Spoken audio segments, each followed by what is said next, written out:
ಮಕ್ಕಳೇ, ನನ್ನ ಹೆಸರು ರಮಾಕಾಂತ್. 9ನೇ ತರಗತಿಗೆ ಇವತ್ತು ವಿಜ್ಞಾನ ವಿಷಯದಲ್ಲಿ ರಸಾಯನಶಾಸ್ತ್ರದಲ್ಲಿ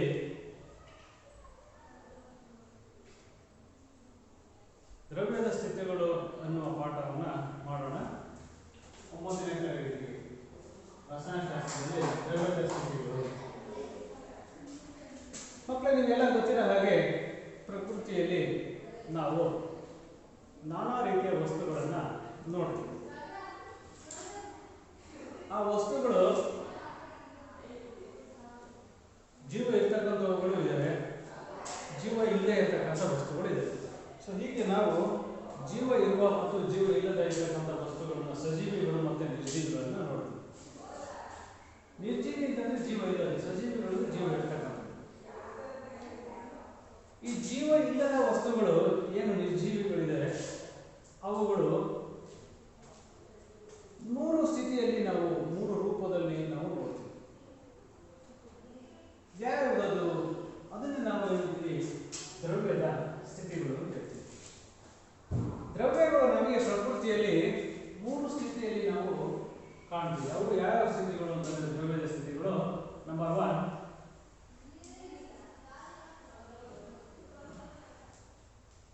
ಘನಸ್ಥಿತಿ, ಎರಡನೇದು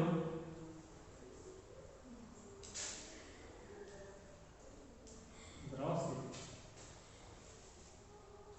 ಮೂರನೇದು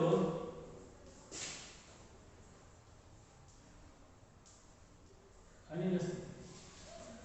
ಸೊ ಹೀಗೆ ನಾವು ದ್ರವ್ಯಗಳನ್ನು ಮುಖ್ಯವಾಗಿ 3 ಸ್ಥಿತಿಗಳಲ್ಲಿ ಕಾಣ್ತೀವಿ ಮಕ್ಕಳು. ಈಗ ಈ 3 ಸ್ಥಿತಿಯಲ್ಲಿ ಇರ್ತಕ್ಕಂಥ ದ್ರವ್ಯಗಳು ಪ್ರಕೃತಿಯಲ್ಲಿ ನಾವು ಏನು ನೋಡ್ತೀವಿ ಮಕ್ಕಳೇ, ಅವುಗಳನ್ನು ಈಗ ನಾವು ಒಂದೊಂದಾಗಿ ಅವುಗಳ ಗುಣಲಕ್ಷಣ, ಉದಾಹರಣೆಗಳು, ಅವುಗಳಲ್ಲಿ ಅಣುಗಳ ಜೋಡಣೆ ಹೇಗಿರುತ್ತೆ ಅನ್ನೋದನ್ನು ನಾವು ವಿವರಿಸ್ತಾ ತಿಳ್ಕೊಳ್ತಾ ಸರಳವಾಗಿ ಹೋಗೋಣ. ನೀವೆಲ್ಲ ನಿಮ್ಮ ದಿನಚರಿಯಲ್ಲಿ, ದೈನಂದಿನ ಜೀವನದಲ್ಲಿ ನೀವೆಲ್ಲ ಗಮನಿಸಿದ್ದೀವಿ. ಈ ದ್ರವ್ಯದ 3 ಸ್ಥಿತಿಗಳನ್ನು ನಾವು ಬಳಸ್ತೀವಿ. ಅವನ್ನ ಕೂಡ ಅವುಗಳು ನಮ್ಮ ನಿತ್ಯ ಉಪಯೋಗಕ್ಕೆ ಬರ್ತಕ್ಕಂಥ ವಸ್ತುಗಳಾಗಿವೆ, ಬಹಳ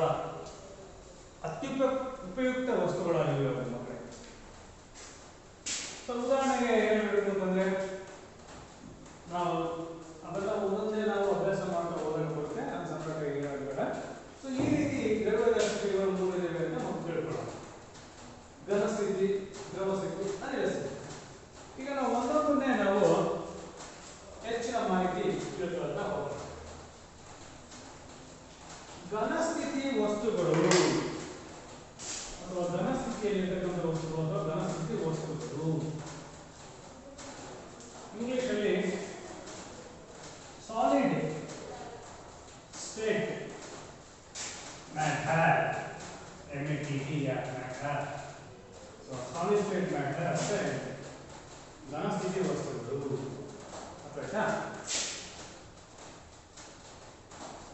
ಯಾವ ಘನಸ್ಥಿತಿ ವಸ್ತುಗಳು ಅವುಗಳನ್ನು ನಾವು ದೈನಂದಿನ ಜೀವನದಲ್ಲಿ ಬಳಸ್ತೀವ, ಅವುಗಳನ್ನ ನಾವು ಯಾವ್ಯಾವ ಉದ್ಯೋಗಕ್ಕೆ ಉಪಯುಕ್ತವಾಗಿ ಮಾಡ್ಕೊಂಡಿದ್ದೀವಿ ಅನ್ನೋದನ್ನ ನೋಡೋಣ.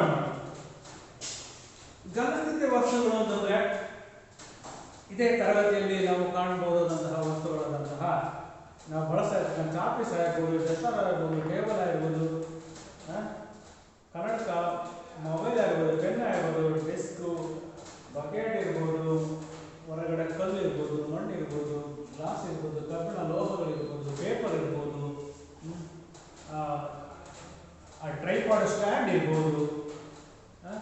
ಸೊ ಹೀಗೆ ಅನೇಕ ವಸ್ತುಗಳನ್ನು ನಾವು ಬಳಸ್ತಾ ಇದ್ದೀವಲ್ಲ, ಅವೆಲ್ಲವೂ ಕೂಡ ಈಗ ಏನು ಹೇಳಿದೆ ಅವೆಲ್ಲ ಅವು ಏನು ಘನ ಸ್ಥಿತಿಯಲ್ಲಿ ಇರ್ತಕ್ಕಂಥ ವಸ್ತುಗಳಿಗೆ ಉದಾಹರಣೆ. ಸೊ ಹೀಗೆ ನಾವು ಹೆಚ್ಚಿನ ವಸ್ತುಗಳು ನಮ್ಮ ಪ್ರಕೃತಿಯಲ್ಲಿ ನಾವೇನು ನೋಡ್ತೀವಿ, ನಮ್ಮ ಕಣ್ಣಿಗೆ ಕಾಣ್ತಕ್ಕಂಥವುಗಳು ಏನು ನಾವು ನೋಡ್ತಾ ಇದ್ದೀವಿ ಮಕ್ಕಳೇ, ಇವೆಲ್ಲವನ್ನು ನಾವು ಘನಸ್ಥಿತಿಗೆ ನಾವು ಉದಾಹರಣೆಯಾಗಿ ತೆಗೆದುಕೊಳ್ಬೋದು.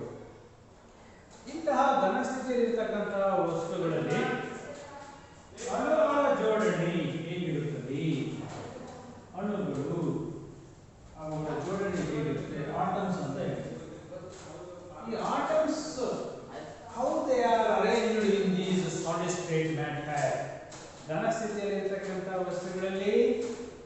ಅಣುಗಳ ಜೋಡಣೆ ಹೇಗಿರುತ್ತದೆ ಅನ್ನೋದು ಬಹಳ ಮುಖ್ಯ ಇದೆ ಮಕ್ಕಳು. ಯಾಕೆಂದ್ರೆ ನಾವಿಲ್ಲಿ ಅಭ್ಯಾಸ ಮಾಡ್ತಾ ಇದ್ದೀವಿ ಮೂರು ಸ್ಥಿತಿಯಲ್ಲಿರ್ತಕ್ಕಂತಹ ದ್ರವ್ಯಗಳನ್ನ. ಸೊ ಈ ಮೂರು ಸ್ಥಿತಿಯಲ್ಲಿರ್ತಕ್ಕಂತಹ ದ್ರವ್ಯಗಳಲ್ಲಿ ಆ ಎಲ್ಲಾ ಸ್ಥಿತಿಗಳಲ್ಲೂ ಅಣುಗಳ ಜೋಡಣೆ ಒಂದೇ ಇರುತ್ತಾ? ಇಲ್ಲ. ಅದು ಸ್ವಾಭಾವಿಕವಾಗಿ ನಮಗೆ ಗೊತ್ತಾಗುತ್ತೆ. ಯಾಕೆಂದ್ರೆ ಘನ, ದ್ರವ, ಅನಿಲ ಅಂತ ನಾವು ಬೇರೆ ಬೇರೆ ಗುಂಪುಗಳನ್ನು ಮಾಡೋದ್ರಿಂದ ನಮಗೆ ಸ್ವಾಭಾವಿಕವಾಗಿ ತಿಳಿಯುತ್ತದೆ. ಘನದಲ್ಲಿ ಬೇರೆ ಇರಬಹುದು ತೋರಿಸ್ಕೋಬಹುದು, ದ್ರವದಲ್ಲಿ ಬೇರೆ ಇದೆ ಅಂತ ತೋರಿಸ್ಕೋಬಹುದು, ಅನಿಲ ಬೇರೆ ಇದೆ ಅಂತ ತೋರಿಸ್ಕೋಬಹುದು. ಅದು ಸಾಮಾನ್ಯ ಜ್ಞಾನ, ಕಾಮನ್ ಸೆನ್ಸ್ ಅಲ್ಲಿ ನಾವು ತಿಳ್ಕೋಬಹುದು. ಇಲ್ಲಿ ನಾವು ತಿಳ್ಕೊಳ್ಳೋಣ. ಈ ಘನ ಸ್ಥಿತಿಯಲ್ಲಿ ಅಣುಗಳ ಜೋಡಣೆ ಹೇಗಿರುತ್ತದೆ? ನಾವು ಇದನ್ನ ಒಂದು ಘನ ವಸ್ತು ಅಂತ ತಿಳ್ಕೊಳ್ಳೋಣ. ಉದಾಹರಣೆಗೆ ಚಾಪೀಸ್ ತಿಳ್ಕೊಳ್ಳೋಣ. ಚಾಪೀಸ್ is an example for a solid state matter. Duster ಇರಬಹುದು, ಟೇಬಲ್ ಇರಬಹುದು, ಪೆನ್, ಪೆನ್ಸಿಲ್, ಹಾಳೆಗಳು, ಕನ್ನಡಕ, ಗಾಜು, ಲೋಹಗಳೆಲ್ಲ ಹೇಳಿದ್ರು. ಇವೆಲ್ಲ ಏನು ಘನ ಸ್ಥಿತಿಯಲ್ಲಿರ್ತಕ್ಕಂಥದ್ದು. ಇಲ್ಲಿ ಅಣುಗಳ ಜೋಡಣೆ ಹೇಗಿರುತ್ತದೆ? ಇದನ್ನ ನಾವು ಒಂದು ಸಾಲಿಡ್ ಘನ ಸ್ಥಿತಿಯ ವಸ್ತುವನ್ನು ಉದಾಹರಣೆ ತೆಗೆದುಕೊಳ್ತಾ ಇದ್ದೀವಿ ಅಂತಂದ್ರೆ, ಅಣುಗಳು ಚಿಕ್ಕದಾಗಿ ನಾವು ಜೋಡಿಸ್ತಾ ಹೋದ್ರೆ ಈ ರೀತಿ ಸಣ್ಣದಾಗಿ ಅಣುಗಳು ಒತ್ತೊತ್ತಾಗಿ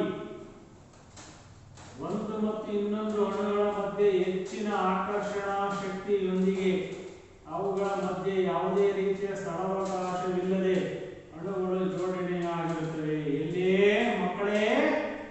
ಘನ ಸ್ಥಿತಿಯಲ್ಲಿ ಅಲ್ವಾ? ಈ ರೀತಿ ಬಹಳ ಹತ್ತಿರದಲ್ಲಿ ಒಂದಕ್ಕೊಂದು ಒತ್ತೊತ್ತಾಗಿ ಅವುಗಳು ಅಂದ್ರೆ ಅಣುಗಳು ಇಲ್ಲಿ ಅಂದ್ರೆ ಘನ ಸ್ಥಿತಿಯಲ್ಲಿ ಅವುಗಳು ಜೋಡಣೆಯಾಗಿರುತ್ತವೆ. ಯಾವುವು ಅಣುಗಳು? ಎಲ್ಲಿ?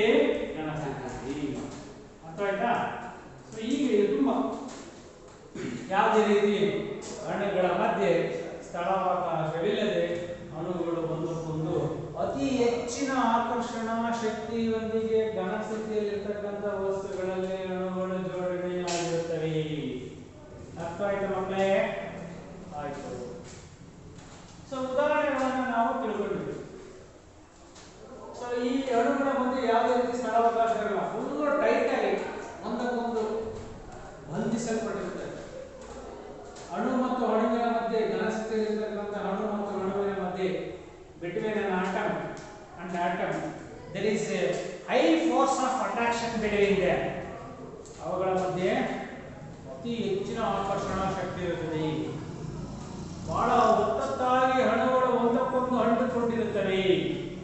ಸೊ ಹೀಗೆ ಒತ್ತೊತ್ತಾಗಿ ಒಂದೊಂದು ಅಂಟಿಕೊಂಡಿರುವುದರಿಂದ ಈ ಘನ ವಸ್ತುಗಳಿಗೆ ಏನು ಒಂದು ನಿರ್ದಿಷ್ಟ ಆಕಾರ ಮತ್ತು ಗಾತ್ರ ಉಂಟು. So all solids have definite shape and volume. ಘನ ಸ್ಥಿತಿಯಲ್ಲಿರ್ತಕ್ಕಂಥ ವಸ್ತುಗಳಿಗೆ ಮಕ್ಕಳೇ ನಿರ್ದಿಷ್ಟ ಆಕಾರ ಮತ್ತು ಗಾತ್ರ ಉಂಟು. ನಿರ್ದಿಷ್ಟ ಆಕಾರ ಮತ್ತು ಗಾತ್ರ ಉಂಟು. ಯಾಕೆ? ಘನ ವಸ್ತುಗಳು. ಈ ಘನ ವಸ್ತುಗಳಿಗೆ ನಿರ್ದಿಷ್ಟ ಆಕಾರ ಮತ್ತು ಗಾತ್ರ ಉಂಟು. Definite, they have definite shape and volume. ಯಾವ ಈ ಘನ ವಸ್ತುಗಳು? So all solids have definite shape and volume. ಘನ ವಸ್ತುಗಳಿಗೆ ನಿರ್ದಿಷ್ಟ ಆಕಾರ ಮತ್ತೆ ಗಾತ್ರ ಇರುತ್ತದೆ. ಅದಾಯ್ತಾ ಮಕ್ಕಳೇ? ಈಗ ನಾನು ಒಂದು ಉದಾಹರಣೆ ಕೊಟ್ಟು ಹೇಳ್ತೀನಿ. ಈ ಡಸ್ಟರ್ ಇದೆಯಪ್ಪ, ಇಲ್ಲಿ ಈ ಡಸ್ಟರಿನ ಗಾತ್ರ ಆಕಾರ ಯಾವುದು ನೀವು ಹೇಳಬಲ್ಲಿರೋ ಇಲ್ವೋ? ಹೇಳ್ತೀರಿ. ಚೌಕಾಕಾರದಲ್ಲಿದೆ ಯಾವುದು? ಡಸ್ಟರ್. ಇದು ಚಾಪೀಸ್ ಹೇಗಿದೆ? ಚಾಪೀಸು ಉದ್ದುಕ ಇದೆ, ದುಂಡಾಕಾರವಾಗಿ ಉದ್ದುಕ ಇದೆ ಅಂತ ಹೇಳ್ತೀರಿ.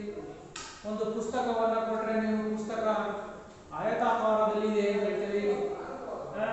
ಒಂದು ಬಕೆಟಿನ ಆಕಾರ ಕೇಳಿದ್ರೆ ಹೇಳ್ತೀರಿ. ಒಂದು ಆನೆಯ ಆಕಾರ ಗಾತ್ರ ಏನು ಅಂತ ಹೇಳ್ತೀರಿ. ಸೊ ಹೀಗೆ all solids have definite shape and volume. ಅರ್ಥಾಯ್ತಾ? ಸೊ ಘನ ಸ್ಥಿತಿಯಲ್ಲಿರ್ತಕ್ಕಂಥ ವಸ್ತುಗಳಲ್ಲಿ ನಿರ್ದಿಷ್ಟ ಆಕಾರ ಮತ್ತೆ ಗಾತ್ರ ಇರುತ್ತದೆ. ಎಸ್. ಸೊ ಇದಿಷ್ಟು ಘನ ಸ್ಥಿತಿಯಲ್ಲಿರ್ತಕ್ಕಂಥ ವಸ್ತುಗಳ ಬಗ್ಗೆ. ನೆಕ್ಸ್ಟ್ ಇದಾದ್ಮೇಲೆ ನಾವು ದ್ರವ ಸ್ಥಿತಿಯಲ್ಲಿರ್ತಕ್ಕಂಥ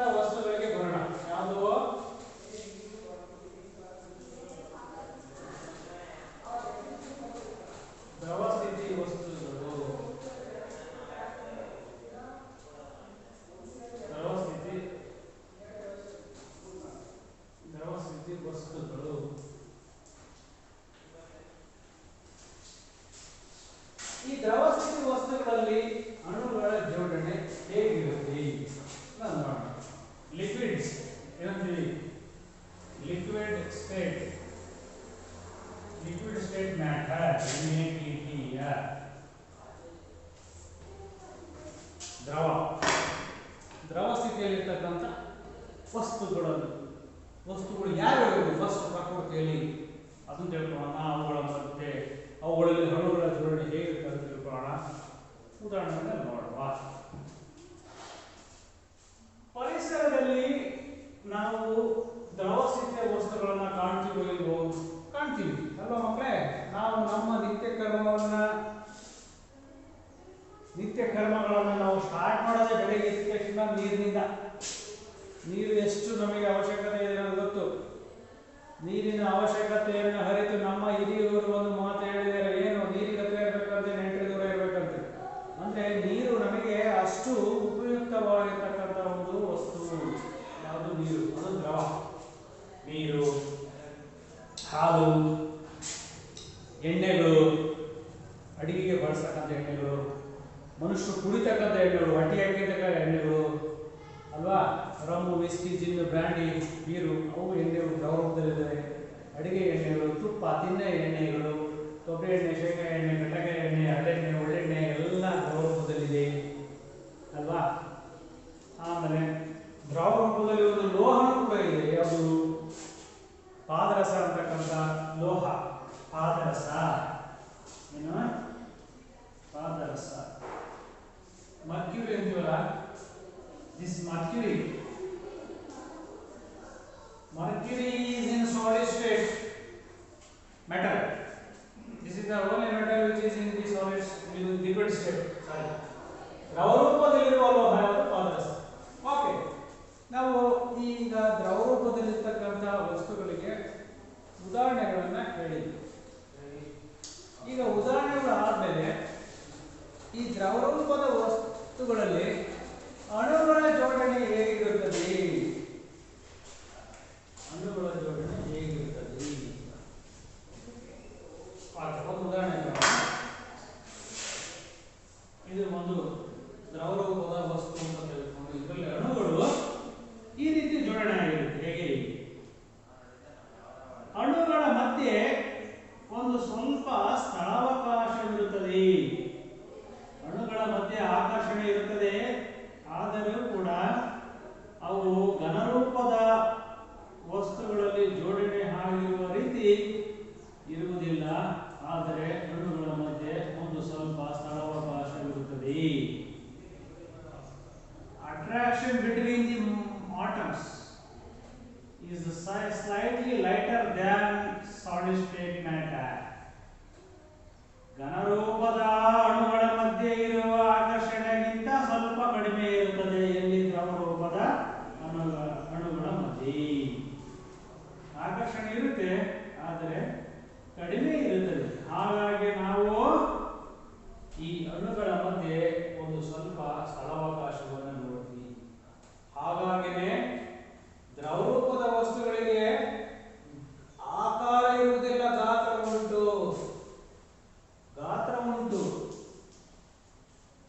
ಆಕಾರ ಇರುವುದಿಲ್ಲ. ದ್ರವ ಸ್ಥಿತಿಯ ವಸ್ತುಗಳಿಗೆ ಆಕಾರ ಇರುವುದಿಲ್ಲ, ಗಾತ್ರ ಉಂಟು. Liquids have definite volume but no shape. ಈಗ ನಾವು ಹಾಲು ತರ ಹೋಗ್ತೀವಿ, ಎಣ್ಣೆ ತರ ಹೋಗ್ತೀವಿ. 1 ಲೀಟರ್ ಹಾಲು ಕೊಡ್ತೀವಿ, 1 ಲೀಟರ್ ಅವನು ಅಳದು ಕೊಡ್ತಾನೆ. ಅಂದ್ರೆ ಅದು ವಾಲ್ಯೂಮ್, ಗಾತ್ರ ಉಂಟು. ಹಾಲಿಗೆ ಯಾವ್ದಾದ್ರು ಆಕಾರ ಐತಾ? ಇಲ್ಲ. There is no shape for liquids. ದ್ರವ ರೂಪದ ವಸ್ತುಗಳಿಗೆ ಆಕಾರ ಇಲ್ಲ, ಗಾತ್ರ ಉಂಟು. ಅರ್ಥಾಯ್ತಾ? ಸೊ ಹೀಗಾಗಿ ಅವುಗಳನ್ನು ನಾವು ಸುಲಭವಾಗಿ ಸುರಿಯಬಹುದು, ಹರಿಯುತ್ತವೆ. ದ್ರವ ರೂಪದ ವಸ್ತುಗಳು, ನೀರು, ಒಂದು ಕೊಡ ನೀರು ಚೆಲ್ಲಿ ಅದು ಹರಿಯುತ್ತೆ. ಅರ್ಥಾಯ್ತಾ? ಯಾಕೆಂದ್ರೆ ಅವುಗಳಲ್ಲಿ ಇರ್ತಕ್ಕಂಥ ಅಣುಗಳ ಮಧ್ಯೆ ಆಕರ್ಷಣಾ ಶಕ್ತಿ ಸ್ವಲ್ಪ ಕಡಿಮೆ ಇರುತ್ತದೆ. ಹಾಗಾಗಿ ಈ ದ್ರವ ರೂಪದಲ್ಲಿ ಇರ್ತಕ್ಕಂಥ ಅಣುಗಳು ಸ್ವಲ್ಪ ಜರಿಗಾಡಬಹುದು, ಆ ಕಡೆ ಈ ಕಡೆ ಓಡಾಡಬಹುದು. ಅಂತಹ ಒಂದು ಅವಕಾಶ ಇರುವುದರಿಂದ ಈ ದ್ರವ ರೂಪದ ವಸ್ತುಗಳಿಗೆ ಗಾತ್ರ ಉಂಟು, ಆಕಾರ ಇರುವುದಿಲ್ಲ. ಯಾಕೆ ದ್ರವ ರೂಪದ ವಸ್ತುಗಳು ಯಾವ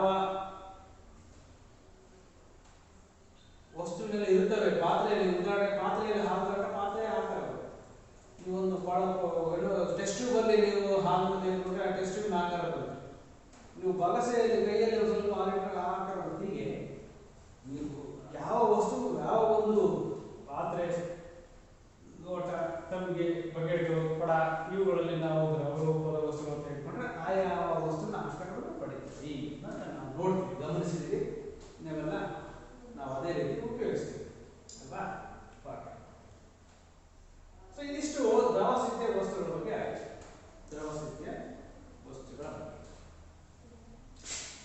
ಇದಾದ್ಮೇಲೆ ಇನ್ನೊಂದು ಕೊನೆಯ ಸ್ಥಿತಿ ಇದೆ. ಯಾವುದು? ಅನಿಲ ಸ್ಥಿತಿ ವಸ್ತುಗಳು. ಯಾವುದು? ಅನಿಲ ಸ್ಥಿತಿ ವಸ್ತುಗಳು.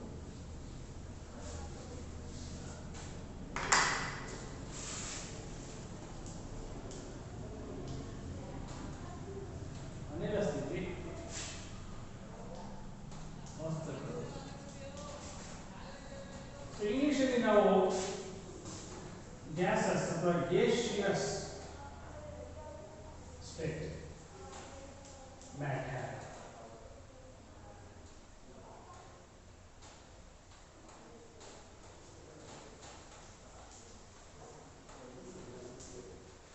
ಅಥವಾ ಜನರಲ್ ನಾವು ಗ್ಯಾಸಸ್ ಅಂತ ಹೇಳ್ತೀವಿ. ಗ್ಯಾಸಸ್ ಈ ದ್ರವ ಅನಿಲ ಸ್ಥಿತಿ ವಸ್ತುಗಳು, ಅನಿಲ ಸ್ಥಿತಿಯಲ್ಲಿರ್ತಕ್ಕಂಥ ವಸ್ತುಗಳು ಯಾವ್ಯಾವು? ಉದಾಹರಣೆಗಳು ಯಾವ್ಯಾವು? ಓಕೆ. ಆಮೇಲೆ ಈ ಅನಿಲ ಸ್ಥಿತಿಯಲ್ಲಿರ್ತಕ್ಕಂಥ ವಸ್ತುಗಳಲ್ಲಿ ಮಕ್ಕಳೇ ಅಣುಗಳ ಜೋಡಣೆ ಹೇಗಿರುತ್ತೆ, ಆಮೇಲೆ ಅವುಗಳ ಬಳಕೆ ಏನು ಅಂತ ನೋಡೋಣ. ಪ್ರಕೃತಿಯಲ್ಲಿ ನಾವು ಈ ಅನಿಲ ವಸ್ತುಗಳ ಇರುವಿಕೆಯನ್ನ ಭಾವಿಸ್ತೀವಿ, ಫೀಲ್ ಮಾಡ್ಕೊಂತೀವಿ, ಅನುಭವಿಸ್ತೀವಿ. ಆದರೆ ನಾವು ಅದನ್ನ ಇಟ್ಕೊಳ್ಳೋಕೆ, ಸಂಗ್ರಹ ಮಾಡಲಿಕ್ಕೆ ಸುಲಭವಾಗಿ ಆಗುವುದಿಲ್ಲ. ನಾವು ಸುಲಭವಾಗಿ ಘನಸ್ಥಿತಿ ದ್ರವಸ್ಥಿತಿಯ ವಸ್ತುಗಳನ್ನು ನಾವು ಸಂಗ್ರಹ ಮಾಡಬಹುದು, ಒಂದು ಕಡೆಯಿಂದ ಇನ್ನೊಂದು ಕಡೆಗೆ ತೆಗೆದುಕೊಂಡು ಹೋಗಬಹುದು. ಈಗ ನಾವು ಹುಡುಗನ ಕಳಿಸ್ಕೊಡ್ಬೋದು, ನಂತರ ಒಂದು ಕಪ್ಪ ನೀರು ತರಪ್ಪ ಅಂದ್ರೆ ಒಂದು ಕಪ್ಪ ನೀರು ತಗೋದು. 1 kg ಗಾಳಿ ತಾಂಬರ ಅಂತ ನಾವು ತಗೋತಾನ ಆಗೋದಿಲ್ಲ.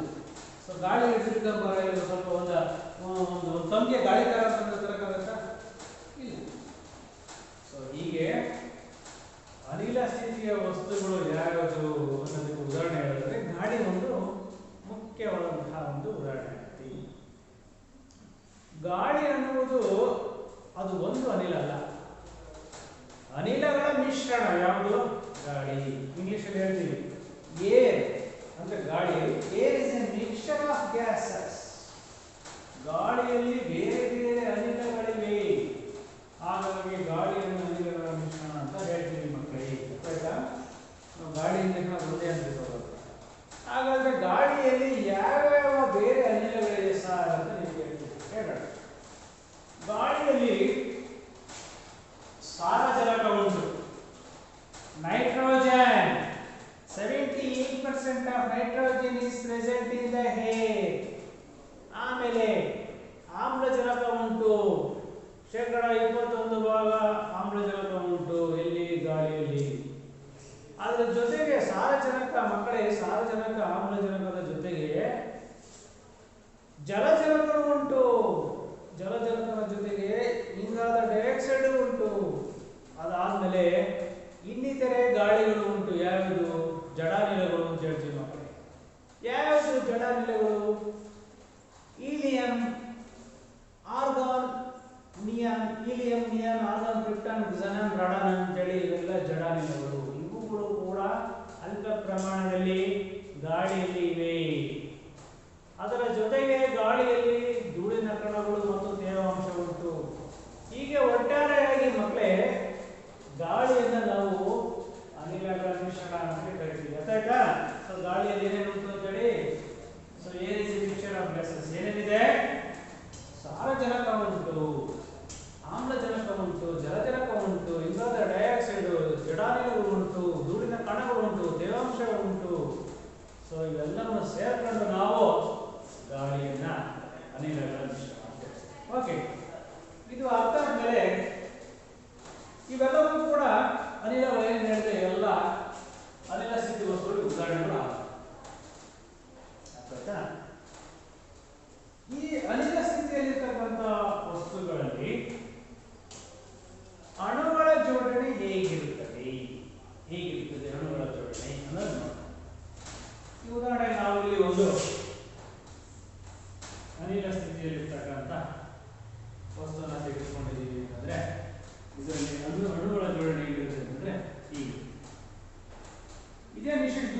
ಕಡೆಯಿಂದ ಅಣುಗಳು ಅಂತ ಅನ್ಬೋದು. ಎಸ್, ಅನಿಲ ಸ್ಥಿತಿಯಲ್ಲಿರ್ತಕ್ಕಂಥ ವಸ್ತುಗಳಲ್ಲಿ ಅಣುಗಳು ಫ್ರೀ ಆಗಿರ್ತವೆ, ಸ್ವತಂತ್ರವಾಗಿರುತ್ತವೆ. ಅಣುಗಳ ಮಧ್ಯೆ ಯಾವುದೇ ರೀತಿಯ ಆಕರ್ಷಣಾ ಶಕ್ತಿ ಇರುವುದಿಲ್ಲ. ಮಕ್ಕಳೇ ಗೊತ್ತಾಯ್ತಲ್ಲ, ಅಣುಗಳ ಮಧ್ಯೆ ಅನಿಲ ಸ್ಥಿತಿಯಲ್ಲಿರ್ತಕ್ಕಂಥ ಅಣುಗಳ ಮಧ್ಯೆ ಯಾವುದೇ ರೀತಿಯ ಒಂದು ಆಕರ್ಷಣೆ ಇರುವುದಿಲ್ಲ. There is no force of attraction between the atoms of this gaseous state matter. ಅನಿಲ ಸ್ಥಿತಿಯಲ್ಲಿರ್ತಕ್ಕಂಥ ವಸ್ತುಗಳಲ್ಲಿ ಅಣುಗಳ ಮಧ್ಯೆ ಯಾವುದೇ ರೀತಿಯ ಆಕರ್ಷಣೆ ಇರುವುದಿಲ್ಲ.